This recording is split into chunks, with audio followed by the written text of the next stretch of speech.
하나님께서 오늘 우리에게 주신 말씀 시편 126편 1절부터 6절까지의 말씀입니다. 우리 이 말씀을 함께 읽어 올리겠습니다. 주님께서 시온에서 잡혀간 포로를 시온으로 돌려보내 주실 때 우리는 꿈을 꾸는 사람들 같았다. 그때에 우리의 입은 웃음으로 가득 찼고 우리의 혀는 찬양의 함성으로 가득 찼다. 그때에 다른 나라 백성들도 말하였다. 주님께서 그들의 편이 되셔서 큰 일을 하셨다. 주님께서 우리 편이 되시어 큰 일을 하셨을 때에 우리는 얼마나 기뻤던가. 주님, 네겝의 시내들에 다시 물이 흐르듯이 포로로 잡혀간 자들을 돌려보내 주십시오. 눈물을 흘리며 씨를 뿌리는 사람은 기쁨으로 거둔다. 울며 씨를 뿌리러 나가는 사람은 기쁨으로 단을 가지고 돌아온다. 아멘.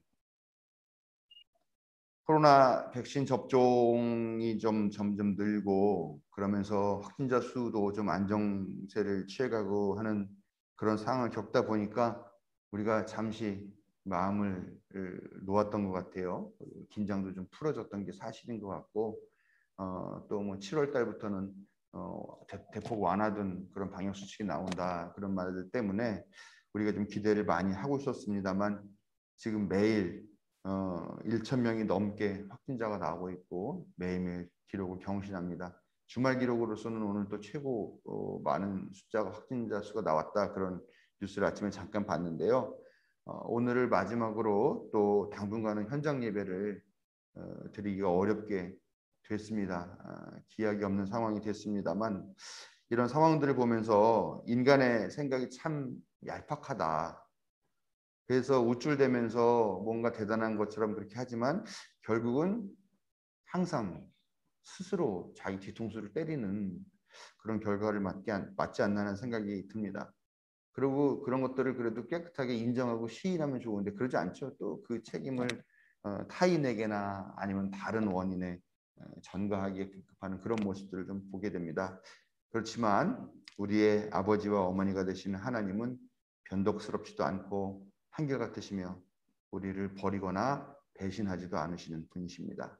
그런 하나님의 자녀가 된 것을 감사하는 자녀들에게는 크신 은혜와 자비가 가득한 삶이 허락되기를 성어버이 성자 성령의 이름으로 축원드립니다. 12개의 가문으로 형성이 된 이스라엘, 통상 우리가 그렇게 부르죠. 그걸 국가라고 하기도 뭐하고 민족이라고 하기도 뭐하고 하는 민족 국가 뭐 이런 개념으로 부르는 그런 어떤 민족이 있죠. 근데 이 민족이 기원전 930년경에 하나의 민족이었었는데 분열이 됩니다. 그래서 북이스라엘과 남유다라고 하는 두 개의 나라로 그렇게 나누어지게 됩니다. 근데 그렇게 930년경에 분열이 돼서 쭉 지나오다가 북이스라엘은 기원전 722년경에 정확하지가 않아요. 721년이냐 222년이냐 뭐 분분한데 아무튼 그 즈음에 내부의 반란과 반역 이런 거에 시달리다가 결국 아시리아라고 하는 대제국에 의해서 멸망을 당하게 됩니다. 남유다 왕국은 북이스라엘 왕국보다는 130년 정도를 더 유지를 합니다. 그러나 그렇게 버티다가 결국은 기원전 587년경 그 즈음에 신바빌로니아 제국에 의해서 역시 마찬가지로 멸망되는 그런 운명에 처하게 됩니다. 남북 왕국은 아시리아와 또 신바빌로니아라고 하는 그런 제국에 의해서 멸망을 당했지만 공통점이 있어요. 뭐냐면 나라가 망하게 되면서 그 외국 군대가 그 나라에 들어와 가지고 통치를 하는 방식이 아니라 그 나라의 백성들을 그대로 퍼다가 다른 엉뚱한 지역에다 갖다가 한 군데다 모아놓은 것도 아니고 또 여기저기 흩어져 가지고 이렇게 모아서 흩어져서 살게 하는 그런 방식으로 강제로 분할해서 이주시키는 그런 통치 방법을 썼다라는 겁니다. 왜 이렇게 했냐? 모여 있으면 뭐 합니까? 모여 있으면 제국이 나빠. 감히 우리의 독립을 방해하고 우리를 식민지로 삼는 거야. 용서할 수 없어. 독립운동하자. 그러면서 독립하려고 하고 반란 일으키고 그러니까 이런 것들을 방지하기 위한 식민 통치 방식인 거죠.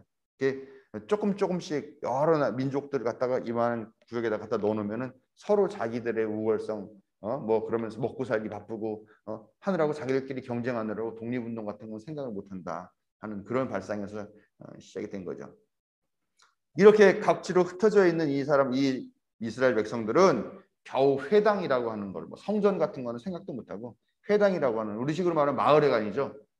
유태인들의 마을회관 같은 거를 만들어서 거기서 겨우 자기의 어떤 민족 교육 같은 거를 기본적인 것들만 시키면서 또 종교 교육하면서 명맥만 유지하였을 뿐이지 결코 대규모로 모여서 단결하고 투쟁하고 하는 그런 민족 활동들은 전혀 하지 못했다라는 거죠. 근데 그들의 삶은 거기 가서 그렇게 자치 활동을 하는 것 같이 보였지만 그들의 삶은 실제로는 매우 고달팠을 것이라고 추측을 할 수가 있는 거죠. 이런 부분들이 우리가 이제 상상이 안 되는 거예요. 그런데 우리 민족도 옛날에 일본 제국주의에 의해서 강제 병합되고 비슷한 고난을 당했잖아요.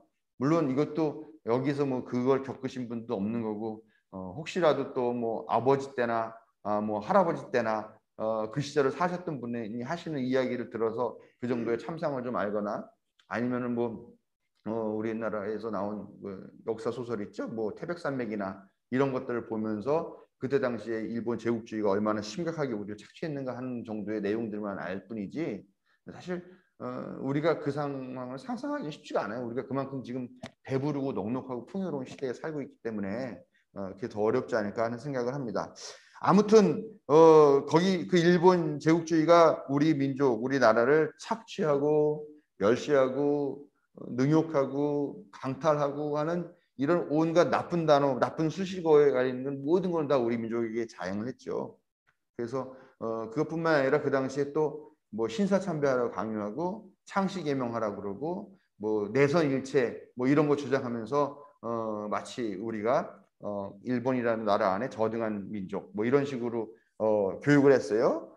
그러다 보니까 지금도 약간 그런 거 있잖아요. 여전히 일본이라는 나라가 우리가 일본한테 돼? 일본은 우리는 일본의 상대가 안 돼. 일본한테 우리가 어떻게 해? 그래 그렇게 하면서 하는 약간 뭐랄까요? 여전히 식민지 시대에 살고 있는 것 같은 그런 열등감들이 우리에게 있고 또 일본이 우리나라에 있으면서 했던 그런 자기 비하식 교육 방식 때문에 우리가 우리 스스로가 얼마나 대단한 잠재력을 갖고 있는 사람인가 하는 생각보다는 계속 우리는 안 돼, 자포자기하고 절망하고 하는 그런 뭐 안타까운 모습을 더 많이 보이는 것을 지금 우리가 발견하게 된다라는 것이죠.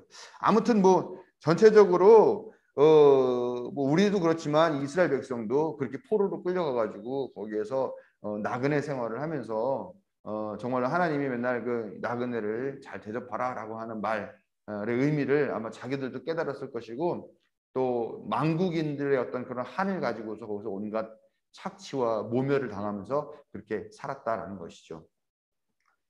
우리 그 보니엠이라고 하는 뭐 여러분들 다 연세 드신 분들이나 뭐 좀 한 80년대 90년대에 좀 발바닥 스텝 좀 밟아 보신 분들은 다 아는 그런 미국 댄스 그룹이 있죠. 보니엠.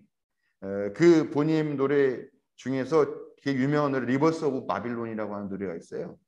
그게 이제 이게 이 노래가 시편 137편의 그 시를 바탕으로 해가지고 지은 시예요. 거의 똑같아요. 이게 보면은 제가 음악을 전해요. By the rivers of Babylon, there we sat down. Yeah, we went when we remember Zion. He carry us away in captivity, require from us a song. Now how shall we sing the Lord's song in a strange land? 예, 박수가 안 나오네요. 예, 반주가 없으니까. 예, 아무튼 가사가 뭐 그런 내용인데 이 가사를 시편 그대로 읽으면 뭐라고 하냐면요. 우리가 바빌론의 강변 곳곳에 앉아서 시온을 생각하면서 울었다. 그 강변 버드나무 가지에 우리의 수금을 걸어두었더니 우리를 사로잡아 온 자들이 거기에서 우리에게 노래를 청하고 우리를 짓밟아 끌고 온 자들이 저희들 흥을 돋구어 주기를 요구하며 시온의 노래 한 가락을 저희들을 위해 불러보라고 하는구나. 우리가 어찌 이방 땅에서 주님의 노래를 부를 수 있으랴. 갑자기 좀 뭉클해지네요. 제가 이 부분을 읽으면서. 그렇죠. 하나님 믿는 백성들이 끌려가가지고 거기에서 그 강가에 앉아가지고 신세한탄하면서 있는데, 그 지배자, 통치자들이 와가지고 야, 니네 종교에서 부르는 찬송가 한 곡 불러봐봐 하면서 비아냥거리듯이 그렇게 얘기를 하는데요. 그런데 어찌 하나님을 예배하기 위해서 만든 그 노래가 그 놈들의 흥을 돋궈주기 위한 노래가 될 수 있냐? 어떻게 부르냐? 어땠을까요? 네? 못 부른다. 이 노래는 니들 흥을 돋구기 위해서 만든 노래가 아니다. 이건 하나님을 찬양하기 위해서 부른 노래다라고 하면서 악을 쓰는 사람들도 있었겠죠? 끌려가서 또 뚫겨 맞았겠죠. 근데 어떤 사람들은 아예 제 기꺼이 불러드리죠. 뭐 하나님 우리 이렇게 포로로 끌려오게 한 거 보니까 별것도 아닌데 저 이제 하나님 안 믿고요. 예, 기꺼이 불러드리겠습니다 하면서 그 정복자들의 그 발바닥을 핥으면서 손바닥을 비비면서 거기에서 그들에게 아부하고 아첨하면서 자기 이익을 얻고 그래서 승승장구하는 그런 사람들도 분명히 있었을 것이다라는 거죠. 아무튼 그런 상황 자체가 이스라엘 백성에게는 매우 심각한 모욕적인 상황이었다라는 거죠. 조국을 빼앗긴 사람들의 삶, 만국인들의 삶이라고 하는 것이 말 그대로 노예와 다름없는 그런 모욕과 치욕 그리고 압제와 굴욕을 당하는 그런 삶이었다라는 것이죠. 그런 이야기들이 또 다니엘서에 잘 나오잖아요. 다니엘서는 사실 실제로 있었던 이야기가 아니라 다니엘이라고 하는 사람을 통해 가지고 한 그런 뭐랄까 묵시록, 우리식으로 따지면 옛날에 정도령 나오는 있잖아요.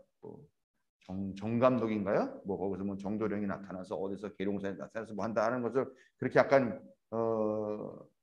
알 수 없는 수수께끼 같은 이야기를 통해서 당시를 비판한다거나 아니면 미래를 예언하는 그런 책 같은 게 다니엘서인데 거기도 보면 그런 얘기 나오죠.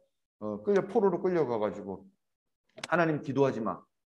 기도했다 어떻게 됐습니까? 끌려가서 사자굴에 던져지고요. 또 막 펄펄 끓는 그런 화로에 던져지고 막 하는 그런 참혹한 탄압과 핍박을 받으면서 살았던 것들이 만국인들, 식민지 백성들의 삶이었다라는 것이죠. 그런데 그들의 삶에 변화가 생기는 일이 발생을 합니다. 뭐냐면 신바빌로니아 제국이 그 나라도 결국은 망해요. 내부의 복잡한 문제랑 반역이나 이런 것 때문에. 어느 나라한테 망하냐면 페르시아라는 나라한테 망해요. 페르시아가 우리 아시다시피 지금 아랍 쪽에 뿌리를 가진 나라죠. 거기에 다리우스 1세에 의해서 멸망을 하게 됩니다. 근데 페르시아 제국은 약간 다른 방식으로 식민 제국들을 통치를 해요. 어떻게 하냐면 그 사람들이 다 지금 고향에서 쫓겨왔잖아요. 그 와가지고 엉뚱한 데 살고 있는데 그 사람들 다한테 자, 너희들 고향에 돌아가고 싶은 사람은 고향으로 돌아가라. 그리고 돌아가면 내가 너희 거기 가서 자취하면서 살 수 있게 하고 너희들의 종교를 섬기면서 살 수 있도록 내가 다 배려해 주겠다. 그러니까 이 사람들이 다 놀라는 거죠. 그런데 대신 조건이 있다. 가서 잘 먹고 잘 사는 대신 우리한테 세금은 꼬박꼬박 바쳐라. 이게 페르시아 국가가 갖고 있는 그 식민지 정책이었던 거예요. 그래서 이 다리우스 황제가 왕이 자기 고향으로 돌아가기를 원했던 그런 유대인들을 다 고향으로 돌아갈 수 있도록 그렇게 배려를 해줍니다. 그래서 그 이스라엘 백성들이 1차, 2차, 3차에 걸쳐서 예루살렘 성으로 돌아오게 되는데 그때 돌아오는 이야기들이 에스라와 느헤미야에 잘 기록이 되어 있는 거죠. 그래서 하나는 와서 공동체를 이루는 이야기, 하나는 돌아와서 그 무너진 성벽을 쌓는 이야기, 이런 이야기들이 이제 들어가게 된다는 거죠. 아무튼 포로 생활을 50년 정도로 하고 그러면 한 2세대 가까이 될 것 같은데요.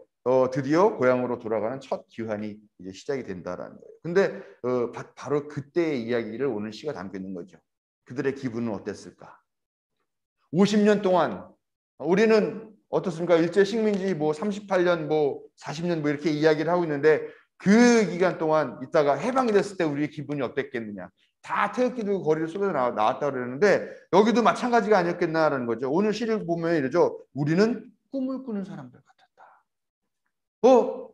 꿈이야 생시야. 정말 오매불망 간절히 바라기는 바랬지만 그러나 정말 이것이 현실적으로 이루어질 것인가라고 하는 기대도 못했고 상상도 못했고 사실은 희망조차 갖지도 못했던 이 일이 어느 날 갑자기 현실로 다가왔을 때 무슨 반응을 보일 수 있냐? 꿈이야 생시야 하면서 자기 얼굴을 쥐어 뜯어버리는, 꼬집어보는 그런 반응을 한다라는 것이죠. 요즘 그 새로 텔레비전에서 되게 인기 있었던 그 드라마 시리즈 시즌 2를 하더라고요. 슬기로운 의사생활. 거기 저도 잠깐 봤는데 그런 게 나와요. 어떤 자기 딸이 무슨 병이 걸려 심장인가? 이식 수술을 받아야 되는데 심장 그 이식 받을 수 있는 그게 안 나와가지고 뭐 몇 년 동안 계속 병원에서 뭐 인공호흡기 같은 거 끼면서 이렇게 살고 있는 거예요. 그런데 기적적으로 심장이 하나가 나온 거야. 그러니까 이 의사가 그 어머니한테 가가지고 어머니 그랬더니 이 여자가 선생님 왜 이 밤인데 아직 퇴근 안 하셨어요? 당직이신가요? 그랬더니 의사 이렇게 얘기합니다. 저 아무래도 오늘 집에 못 갈 것 같아요. 왜요? 당신 딸 오늘 심장을 구해서 그 이식 수술을 해야 될 것 같습니다. 그 얘기를 듣는데 이 엄마의 표정이 어땠는지 아세요? 남의 얘기를 듣는 것 같고 비몽사몽 꿈인지 뭔지 그냥 예? 이거 꿈 아니죠? 정말이에요 선생님? 정말이에요? 진짜요? 이 말밖에 못하더라라는 거죠. 그저 멍한 표정으로 이게 꿈이냐 생시냐 사실이냐고만 묻는다는 거죠. 도무지 현실 같지 않고 믿어지지 않지만 그럼에도 불구하고 간절히 이루어지기를 바랬던 그 일이 이루어진 것을 보면 그냥 어안이 벙벙하고 할 말이 이렇게 되는 거죠. 이 오늘 시를 보면 우리는 정말 꿈을 꾸는 사람들 같았다. 그러나 그 무엇보다도 기쁜 것은 말할 수도 없었겠죠. 오늘 읽은 시는 이스라엘이 바빌론 포로로 끌려가서 그 포로 생활을 마치고 고향으로 되돌아오게 된 것을 회상하는 그런 경험들을 회상하는 시예요. 그리고 그 기적과도 같았던 그 사건의 감동을 자기들만이 아니라 자기 후세들에게도 전달하기 위한 목적으로 만들어진 시고 그리고 매번 성전에 올라갈 때마다 이 노래를 부르면서 그때의 감격 그리고 그때 주신 하나님의 그 은혜에 대한 감사한 마음을 계속 되새기기 위한 그런 목적으로 이 시를 만들었다고 봅니다. 그 감동은 그들 자신이 정말 지긋지긋하게 거기서 온갖 모욕을 당하고 노래 부르고 노래 부르고 춤추다 보면 춤추하는 그런 지긋지긋한 노예 생활을 끝마쳤다라고 하는 감사한 내용도 있지만요. 또 오늘 시를 보면 몇 절에 나옵니까? 2절에 나오나요? 다른 나라 백성들이 얘기하죠. 주님께서 그들의 편이 되셔서 큰 일을 하셨다라고 말했다. 그 얘기를 하는 거죠. 그것처럼 끝까지 이 백성들을 외면하지 않고 버리지 않으신 하나님에 대한 찬양과 감격이 이 시에 포함되어 있다는 겁니다. 그런 하나님의 현존을 경험하였을 그들은 뭐라고 얘기하냐? 우리가 얼마나 기뻤던가 느낌표. 우리가 얼마나 기뻤던가 느낌표. 단순하죠? 야, 우리가 얼마나 기뻤는지 몰라? 단순하고 진솔하지만 가장 깊이 있고 가장 가슴 절절하게 그들의 감사와 감격의 마음을 표현하고 있는 시다라는 것이죠. 그런데요, 이 시에서 우리가 마지막 두 절을 사실 눈여겨봐야 돼요. 함께 읽어보겠습니다. 시작. 눈물을 흘리며 씨를 뿌리는 사람은 기쁨으로 거둔다. 울며 씨를 뿌리러 나가는 사람은 기쁨으로 단을 가지고 돌아온다. 하나님이 우리를 이렇게 해서 우리를 해방시켜줬어. 우리 너무나 기뻤어. 꿈인 것 같았어. 얼마나 기뻤는지 몰라라고 얘기를 하다가 정말 뜬금없이 울면서 씨 뿌리는 이야기가 나와요. 그 울면서 씨를 뿌리지만 결국은 기쁨으로 단을 거둔 날도 날 될 거야 라고 하는 그런 확신을 갖고 있다는 거죠. 이 고백에는 씨 뿌리는 자의 노력이 결코 헛되게 내팽개쳐주지 않고 내버려두지 않으시는 하나님에 대한 깊은 신뢰와 확신이 절절하게 그 배경에 깔려있다는 것을 알 수 있습니다. 사실 이들이 어느 날 갑자기 이렇게 고향에 돌아가게 됐다. 귀환하게 됐다. 자기들의 어떤 지위와 고향이 회복하게 되었다. 정말 뜻밖의 소식이었겠죠. 예? 예를 들면 뭐 자기네들이 독립전쟁을 하거나 한 것도 아니고 우리나라처럼 옛날에 2차 세계대전이 막 일어나서 한 것도 아니고 정말 어떻게 보면 생뚱맞게 왔을 수도 있겠다라는 거죠. 그러나 그런 날이 언제 올지는 모르지만 묵묵히 나는 오늘 나에게 주어진 이 일을 하고 나에게 주어진 이 씨앗을 뿌리겠다라고 하는 그런 일상을 견디고 인내하고 또 해나간 그 사람들만이 받을 수 있는 선물이라는 것을 오늘 이 시는 분명하게 이 시를 읽는 독자들에게 이야기를 하고 있다는 것입니다. 우리 지금 코로나 4차 대유행 입구에 서 있습니다. 정말 작년 초부터 우리가 코로나가 하면 정말 지긋지긋하잖아요. 이게 옛날에 우리가 뭐 메르스나 뭐 사스 이런 거 올 때처럼 그냥 잠깐 오던가 그냥 어떤 특정한 사람들한테만 잠깐 왔다가 가겠지라고 사실 편안하게 생각을 했는데 어떻게 됐습니까? 그 이후로 막 전국적으로 퍼지면서 교회 예배당도 모이지 못하고 온라인 예배로 전환이 돼야 된다라고 막 그랬었잖아요. 얼마나 지긋지긋해요. 근데 올 봄부터 막 코로나 백신 맞고 그러니까 1차, 2차 접종 맞고 지금 약 30% 정도 사람이 백신 맞았다고 얘기 나오고 얼마나 기분 좋습니까? 이제 끝이 보인다. 우리 교회 와서도 같이 예배하고 성찬도 할 수 있겠고 애찬도 할 수 있겠다. 얼마나 좋아했습니까? 7월 달부터는 거리두기 단계도 바뀐다고. 야, 이제 곧 우리 일상으로 완전히는 아니더라도 어느 정도 돌아갈 수 있겠다는 그런 기대감을 갖고 그런 기대감에 차서 막 있었다라는 것이죠. 근데 갑자기 청천벽력 같은 현실에 마주했어요. 희망이 이제 희망 고문으로 바뀌는 상황이 되어버렸습니다. 언제 될까? 자영업자들 어땠습니까? 야, 그동안 죽겠다 하다가도 야, 이제 7월부터 좀 나아질 거래. 야, 이제 한숨 돌릴 수 있겠다. 이제 좀 살아날 수 있겠다라고 했는데 지금 갑자기 수도권 같은 경우 4단계로 바뀌니까 자영업자들 한 목소리 하죠. 이제 정말 죽었구나. 절망이 빠져버렸습니다. 왜 이런 일이 벌어졌느냐? 왜 잘 방역 수칙 하다가 왜 갑자기 이렇게 됐냐? 정부가 그러길래 왜 그렇게 섣불리 푸냐? 이런 얘기 막 하는 거죠. 대통령 무능해. 대통령이 세운 사람들 방역 담당자들 무능해. 이러면서 이때 그냥 야당들이 아주 들고 일어나가지고 막 난리를 치죠. 또 한편 서울시장 누구야? 서울시장 야당하냐? 그 서울시장이 시장 되면 다 풀어주고 완화한다고 그랬잖아. 결국은 그 결과가 지금 이렇게 된 거 아니야? 서울시장 무능해. 야당 무능해. 또 이런 목소리 막 높이고 있는 거예요. 한편에서는 어떻습니까? 왜 20대, 30대 애들이 조금 참지 그걸 못 참고 나가서 흥청망청 술 마시고 춤추고 놀고 해가지고 이 상황이 됐어! 라고 막 20대, 30대 막 또 질타하는 그런 얘기를 하고 있습니다. 반면 20대, 30대는 뭐라 그래요? 그래서 우리는 백신도 한 방 안 놔주고 왜 모든 게 다 우리 잘못이야? 왜 우리한테만 강요해? 하면서 또 반발하고 있죠.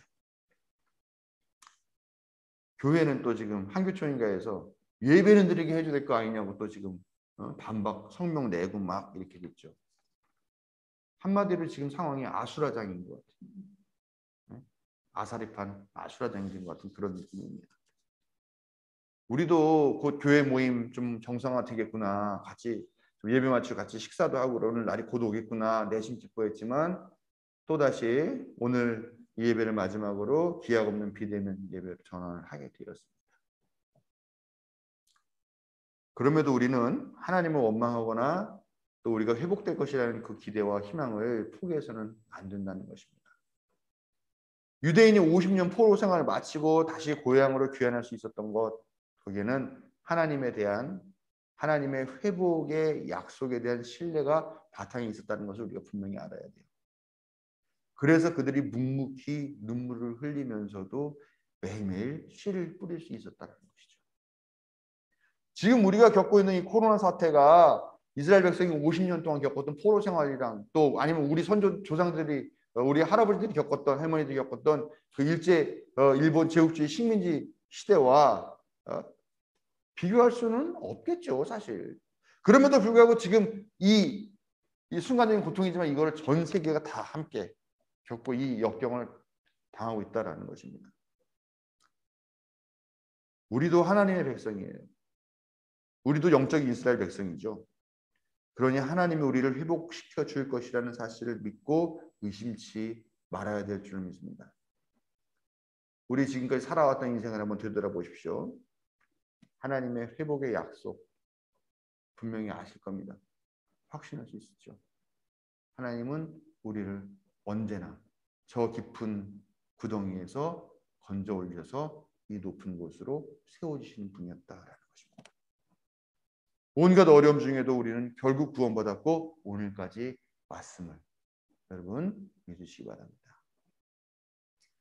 눈물을 흘리며 씨를 뿌리러 나가 뙤약볕에서 씨를 뿌리는 사람은 반드시 기쁨으로 단을 가지고 돌아올 것이라는 이들의 노래는 단순히 그들이 그랬으면 좋겠어, 그래야만 해 라고 하는 기대와 희망사항을 담은 것이 아닙니다. 그들의 삶을 통해서 분명히 확인하고 체험한 것을 그대로 이야기하면서 고백한 것이라는 것이죠. 그러니 지금 2021년 지금도 눈물을 흘리면서 다시 씨앗을 뿌릴 수 있을 것이라고 믿습니다. 하나님은 결코 우리를 버리지 않으시며 우리를 회복시켜 주실 것임을 확신하시기 바랍니다. 지금 상황이 매우 좋지 않지만 하나님은 우리를 돌보실 것입니다. 지금 힘들고 어려워도 하나님을 의지하고 희망을 잃지 않고 견디는 자녀들에게는 반드시 이게 꿈이 아니냐, 우리는 꿈꾸는 사람과 같았다라고 하면서 기쁨으로 단을 거두며 그 고난의 날을 회상하면서 웃을 수 있는 그런 은혜의 날이 반드시 올 줄로 믿습니다. 우리 모두에게 하나님의 자비가 함께 하시기를 축원합니다.